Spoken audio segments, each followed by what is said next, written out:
I'm Mubarak Marafa. I'm a final year student here in SCM. I've lived in Hong Kong for all of my life, and growing up I've always had a shared interest between science and art. Art and science actually belong together because they're both curiosity driven, they're both innovation driven, and they're both discovery driven. So why don't we put them together more often?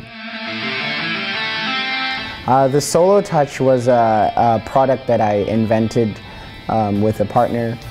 It allows you to just play with the rhythm, or play really fast, or play really slow, or play very loudly or softly, and it'll always sound good. So users can just express musically without worrying about scales or the key that they're playing in or anything like that. Our idea behind the Solo Touch was to bring musical expression to everyone.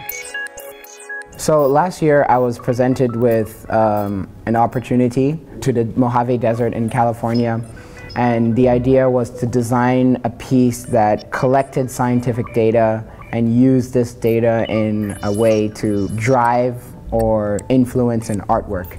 And it was a really big challenge because I've never done anything like that before. We met with some scientists in UCLA, and they showed us the kind of data that they were interested in. But on this trip, we were the scientists. For our own project, we were the scientists. We had to go do all the research.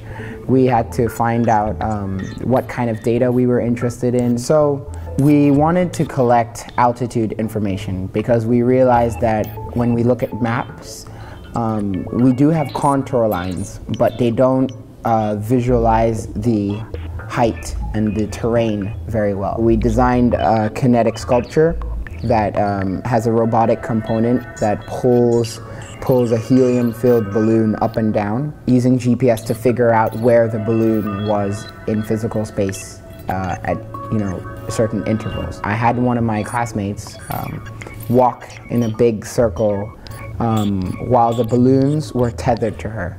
So this was also aesthetically driven. The reason we did this was so that we can have very, visually pleasing.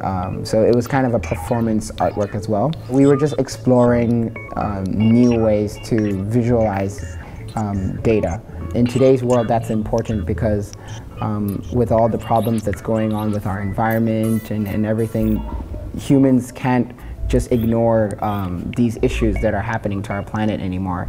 But at the same time, you cannot give the general public a graph of numbers that doesn't mean anything to them.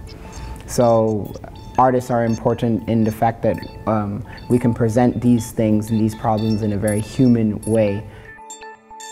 Actually, when I first heard about the BAS program, my first email was about, hey, how can I get into this program? Even though I was already on the path of BACM. I'm not saying that we have to converse between these two mediums. I'm just saying that we need to remember that it is possible. I consider myself as both an artist and a scientist. I can't see science progressing without art, and I can't see art progressing without science.